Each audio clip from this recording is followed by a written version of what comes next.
حضرت علی رضی اللہ تعالیٰ عنہ فرماتے ہیں، جہالت ایک قسم کی موت ہے اور جاہل لوگ چلتی پھرتی لاشیں ہیں۔ مصیبت کے وقت گھبرا جانا مصیبت سے بڑی مصیبت ہے۔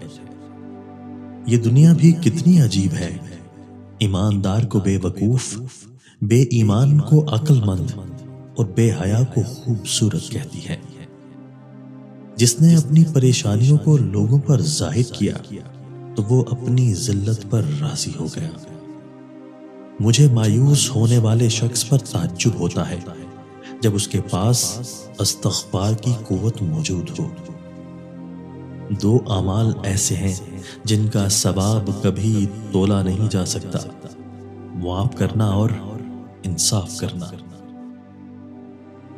حضرت علی رضی اللہ تعالیٰ عنہ سے منقول ہے، زندگی جینے کے دو ہی راستے ہیں، بھول جاؤ انہیں جن کو معاف نہیں کر سکتے، اور معاف کر دو انہیں جن کو بھول نہیں سکتے۔